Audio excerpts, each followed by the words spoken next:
Welcome back to the Coaching from My Wheelchair podcast. I'm your host, Coach Jay. Today, we're diving into a topic that is layered, timely, and, well, honestly, a little uncomfortable. But you know what? We're going to roll with it. The title of today's episode is, Let Them Eat Cake. Now, if that phrase sounds familiar, that's because it carries a whole lot of baggage. It has become shorthand for disconnect, privilege, indifference, and even being tone deaf. In a previous episode titled Let Them Eat Brioche, I used that phrase as a powerful metaphor for what happens when people in positions of influence lose touch with what others are really experiencing, what they are really feeling. But today, I want to take that idea even further, because Let Them Eat Cake is not just a historical phrase or a catchy title. It shows up when leaders make decisions without listening. It shows up when people confuse giving advice with offering understanding. It shows up when policies are made from a place of comfort while other folks are trying to survive. It shows up in workplaces, in families, in churches, in communities, in politics, and yes, even in our own hearts. And when you connect that idea to two other themes we've talked about before, uncovering blind spots and understanding the four leadership styles, you get a bigger question. What kind of leader, partner, friend, manager, or human being are you becoming when you stop noticing what people actually need? Folks, that's where we're going today. We're going to talk about empathy, leadership, daily life, current events, and the consequences of being out of touch. We'll break down how different leadership styles can either help people flourish or leave them feeling unseen. We'll talk about what faith, humility, and self-awareness have to do with all of this. And of course, I'll share practical tools, relatable stories, and some questions that may step on your toes just a little bit. So grab your coffee, tea, water, or pound cake, and let's jump right into it. Because in today's world, the question isn't just who gets the cake. The bigger question is, did anybody stop to ask whether people needed bread first? Let's begin with the phrase itself. Historically, let them eat cake, famously attributed to Marie Antoinette during the French Revolution. But, plot twist, it likely wasn't her. It actually came from Jean-Jacques Rousseau, and he said brioche, not cake, which is a much richer, more luxurious bread, very similar to the croissants and Hawaiian bread rolls that we eat. Either way, it wasn't flattering, but here's what mattered. The quote captured the vast disconnect between the French aristocracy and the ordinary people. They were struggling with famine, poverty, and backbreaking labor, and the supposed solution was cake? That's like telling someone who can't pay rent to just buy a house. Yeah. No, this isn't just a quaint history tale. It's a powerful metaphor for what happens when we, as leaders, partners, friends, or heck, just as humans, fail to understand the reality of someone else's experience. Whether at work, home, or in relationships, blind spots can sneak up on all of us. So, what exactly are we talking about here? Let's talk honestly here, friends. Whether the exact quote was accurate or not, the phrase stuck because it captured something real. The danger of being so insulated that you lose touch with reality. And that still happens today. No powdered wigs required, right? We see it when leaders respond to burnout with pizza parties instead of fair workloads. We see it when someone is struggling emotionally and gets told, just think positive. We see it when communities are hurting and the response is polished messaging instead of meaningful action. We see it when a person is overwhelmed, grieving, stretched thin, or barely holding it together, and somebody hands them advice that sounds good on paper but misses the point entirely. That, my friends, is modern cake. Cake is the fancy answer that ignores the real problem. Cake is the polished solution that avoids real listening. Cake is the appearance of care without the substance of care. Cake is what happens when empathy gets replaced by assumption. And that's why this topic matters so much in both personal and professional development. Because if you're serious about growth, leadership, faith, relationships, or influence, then you have to be serious about understanding reality from another person's point of view. Not your version of their reality, not your guess about their reality, not your neat summary of their reality, their actual lived experience. That takes humility. That takes emotional intelligence. And sometimes, let's be honest, that takes sitting down and admitting, I may have been offering cake when what was needed was compassion, clarity, support, or simply silence. Now, let's connect this to blind spots. A blind spot is not always cruelty. A blind spot is often unawareness. That's important because a lot of decent people do hurtful things, not because they mean harm, but because they never slowed down enough to notice the impact of what they were doing. Blind spots are created by assumptions. They're reinforced by comfort. They grow when nobody challenges us. And they get stronger when power, title, experience, education, or even good intentions convince us that we already understand enough. Let me say that again. Good intentions do not eliminate blind spots. You can mean well and still miss people. You can love people and still misread them. You can lead a team and still fail to understand what they need from you. You can even be a person of faith and still overlook the humanity right in front of you. Sometimes our blind spots come from our upbringing. Sometimes they come from privilege. Sometimes they come from pain.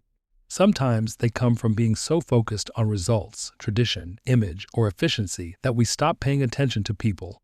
And sometimes they come from this dangerous little habit we all have from time to time, assuming that what would help me must also help you. Because what comforts you may pressure someone else. What motivates you may exhaust someone else. What sounds encouraging to you may feel dismissive to someone else. That is why empathy matters. Empathy is not just being nice. Empathy is not softness. Empathy is not weakness. Empathy is disciplined awareness. It says, before I respond, let me understand. It says, before I lead, let me listen. It says, before I judge, let me ask a better question. And in a world full of noise, hot takes, outrage, and performative concern, that kind of awareness is leadership.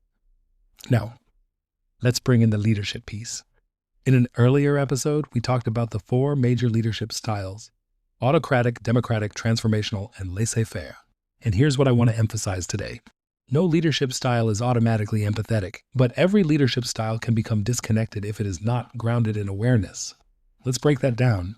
1. Autocratic leadership. This is the direct, decisive command and control style. It can be useful in emergencies, it can provide structure, it can help in situations where quick decisions are necessary. But here's the problem. When autocratic leadership lacks empathy, it becomes let them eat cake leadership. That sounds like, just get it done. No excuses. I don't want problems, I want results. Figure it out.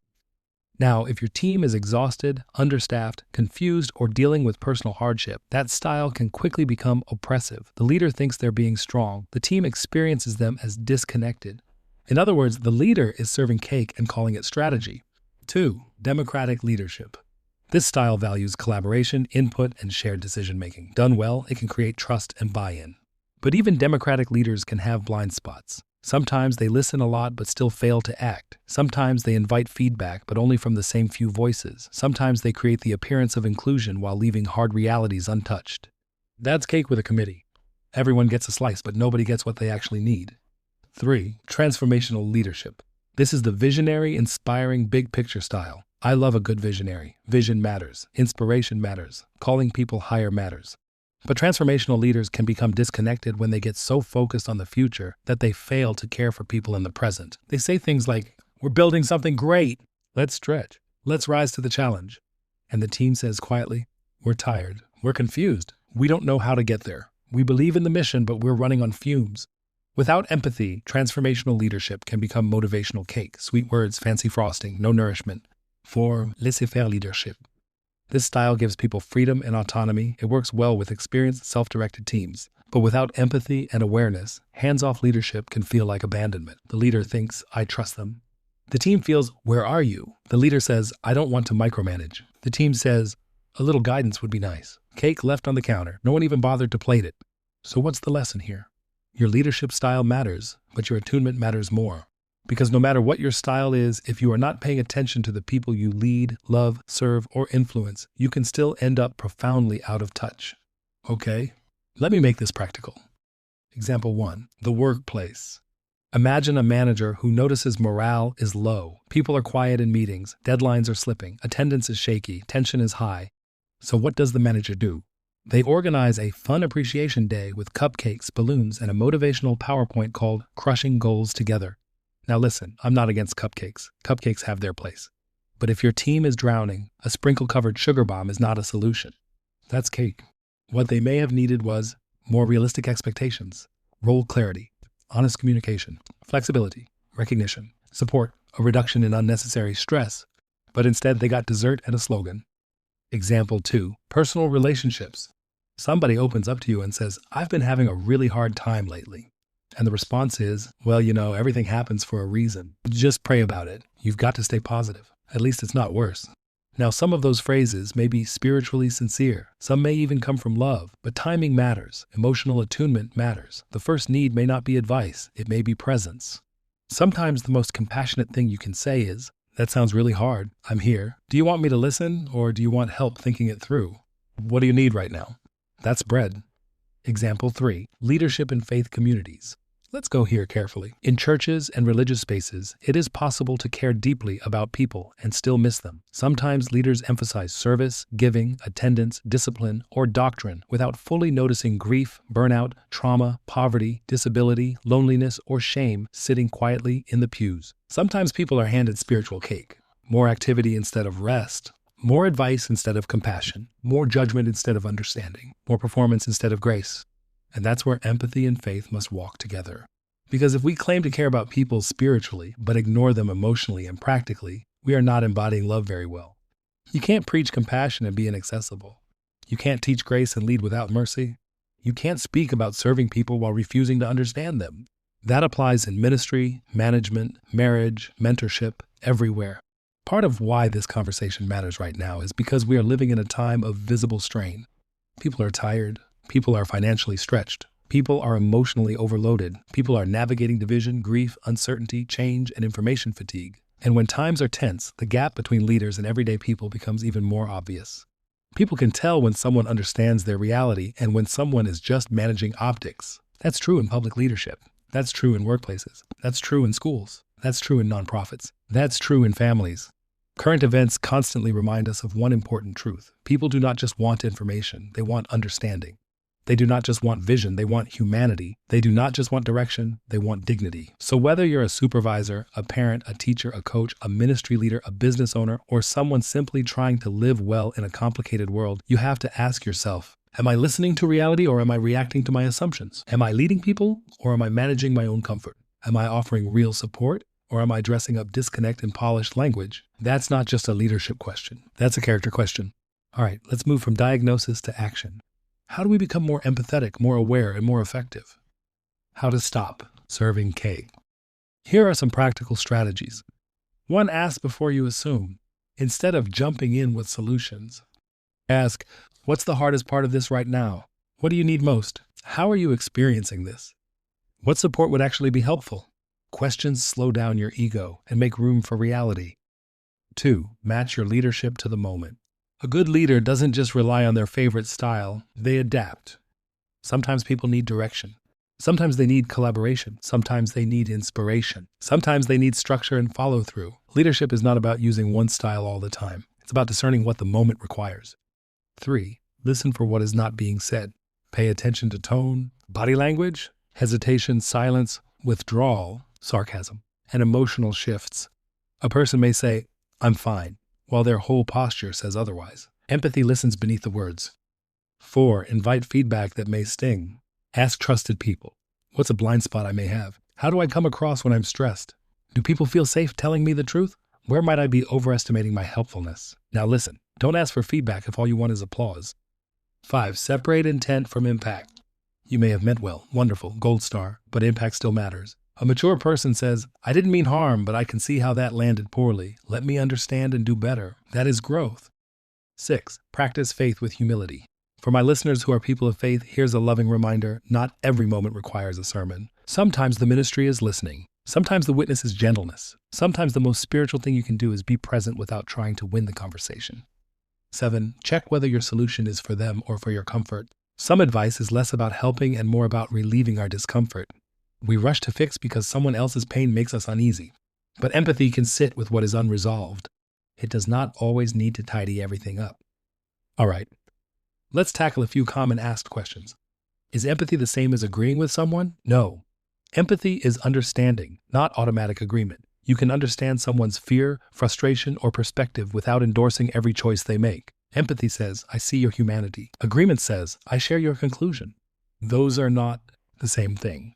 Can empathy be learned? Absolutely. Some people may be naturally more attuned, but empathy is a skill that can be strengthened. It grows through listening, reflection, humility, exposure to different experiences, and a willingness to be corrected. Can you be too empathetic? You can be empathic without being boundaryless. Healthy empathy does not require absorbing everybody's emotional baggage. It means honoring people's experiences while also taking care of yourself. Empathy without boundaries leads to burnout. Boundaries without empathy lead to coldness. You need both. What if I'm a results-driven leader? Great. Results matter, but sustainable results come from understanding people, not steamrolling them. Empathy does not weaken performance. It improves alignment, trust, retention, communication, and long-term effectiveness. What if people just want excuses instead of accountability? Empathy is not the same as enabling. You can hold people accountable and still be humane. In fact, the best accountability is clear, respectful, and grounded in reality. Help me understand what's getting in the way is often more effective than what's your excuse now. How do I know if I've been serving cake? Ask yourself, have I been offering polished responses to messy realities? Have I been more focused on being right than being helpful? Have I been solving the wrong problem? Have I been assuming instead of asking? Have people stopped being honest with me? If the answer is yes, even a little, you're not doomed. You're just being invited to grow. Let me say this plainly. Even coaches have blind spots.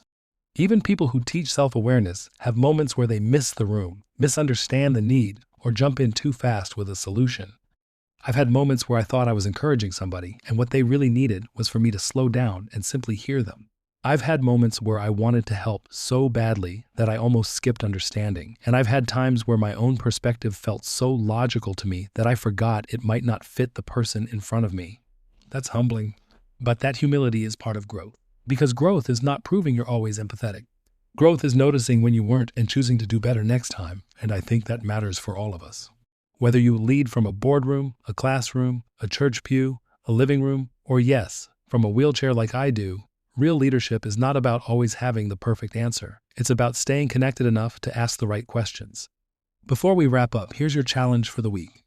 I want you to think of one area of your life where you may be handing out cake. Maybe at work, maybe at home, maybe in your friendships, maybe in your parenting, maybe in your ministry, maybe in the way you talk to yourself.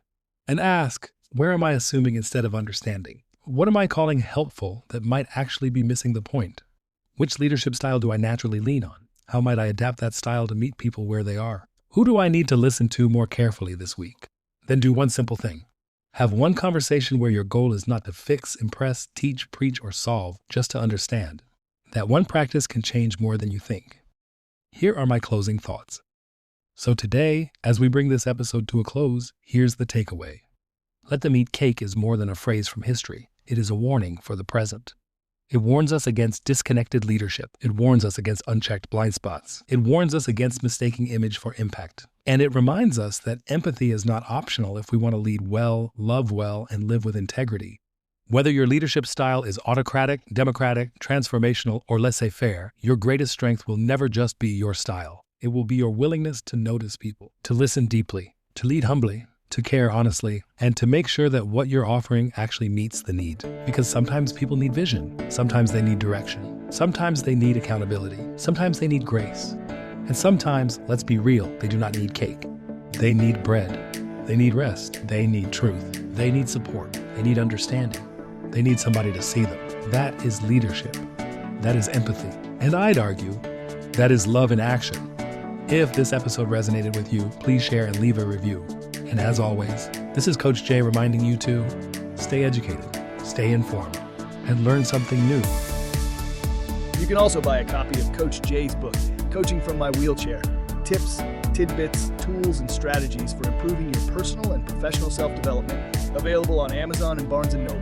You can also connect with him on social media, on Instagram at TWCCSLLC, and you can also find him on Facebook, LinkedIn, YouTube, and through his website at therightcoachingservices.com/podcasts. Thanks for tuning in, and remember to stay educated, stay informed, and learn something new. Until next time, this is Coach Jay.